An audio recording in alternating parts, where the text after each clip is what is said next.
Hello दोस्तों, राधे राधे। जय श्री कृष्णा आप सभी को, यूट्यूब फैमिली को। तो दोस्तों, आप लोग कैसे होंगे? हो मतलब आप लोग कैसे हो? आशा करती हूँ बहुत अच्छे होंगे, अपने अपने कामों में व्यस्त होंगे। तो दोस्तों, ठंडी में हम वीडियो को बहुत मुसीबत से बनाते हैं, इसलिए आपसे रिक्वेस्ट करते हैं हमारे वीडियो को थोड़ा फुल वॉच कर देखिएगा और हमारे चैनल को सपोर्ट करिएगा और अपना ढेर ढेर ढेर सारा प्यार आशीर्वाद दीजिएगा दोस्तों हमें, ताकि हम कुछ कर सके। हम अभी छत पर बैठे, यहाँ तो बहुत शोर हो रहा है, दूर नहीं जा सकते हैं, इसलिए बना रहे हैं। शोर होने के लिए क्षमा मांगते हैं। तो आज हम लाए हैं एक देवी गीत पचरात। तो आप लोग वीडियो को फुल वॉच करके सुनिएगा और बताइएगा कमेंट में कैसा है। अच्छा, तो हम चलिए वीडियो को शुरू करते हैं। आप लोग फुल वॉच करके सुनिएगा और बताइएगा कमेंट में कैसा है। फिर से रिक्वेस्ट करते हैं हमारे चैनल को थोड़ा सपोर्ट करिएगा, हमें ढेर सारा प्यार आशीर्वाद दीजिएगा।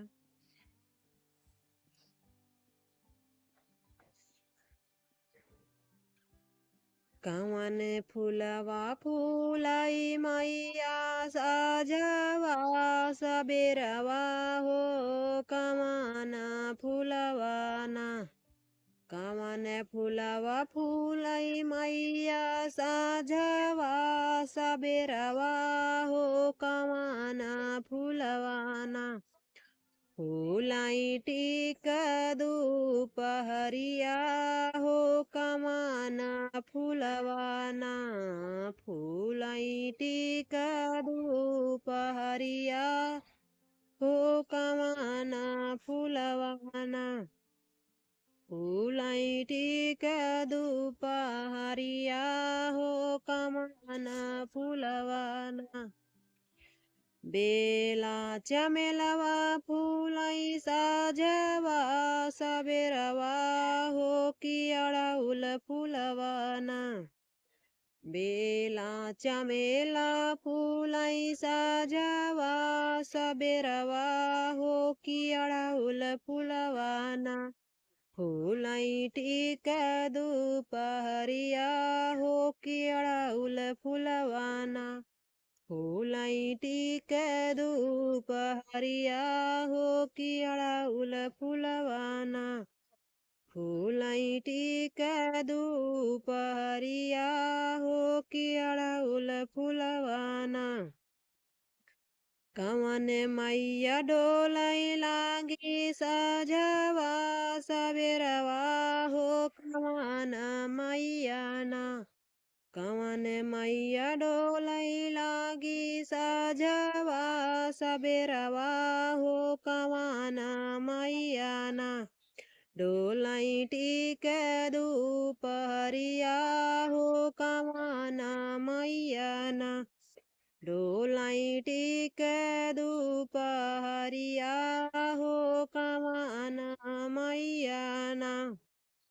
डोलाई टिक दुपहरिया हो, कवन मैया ना। शीतला मैया डोलाई लागी साझवा सबेरवा हो, कि दुर्गा मैया ना।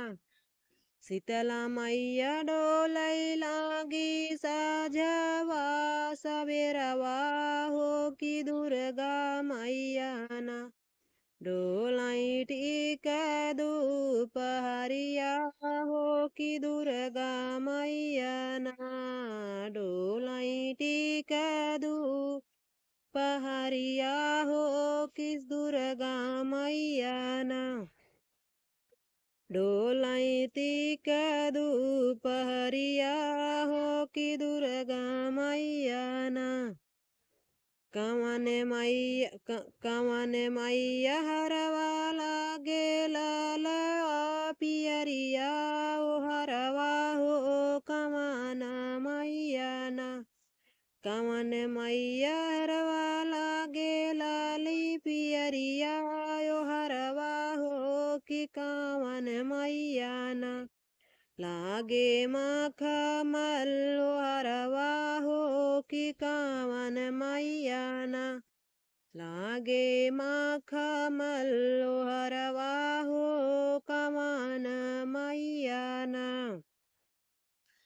शीतल मैया लागे शीतल मैया डोलवा लागे लाली पियरिया हो हरवा हो कि दुर्गा मैया ना लागे माखा मल्लो हरवा हो कि दुर्गा मैया ना लागे माखा मल्लो हरवा हो कि दुर्गा मैया ना लागे माखा मल्लो हरवा हो कि दुर्गा मैया ना लागे मखमल हरवा हो कि दुर्गा मैया ना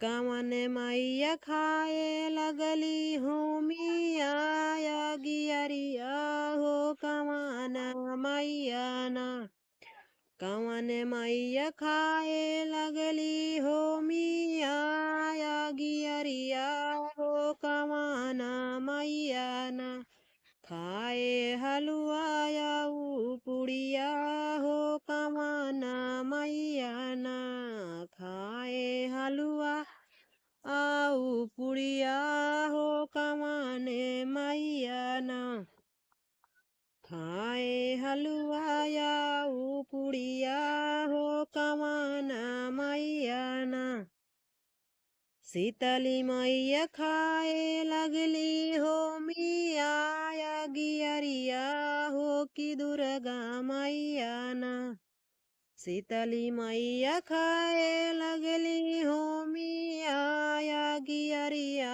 हो कि दुर्गा मैया ना खाए हलुआ पुड़िया हो कि दुर्गा मैया ना खाए हलुआ पुड़िया हो कि दुर्गा मैया ना खाए हलुआ पुड़िया हो कि दुर्गा मैया ना।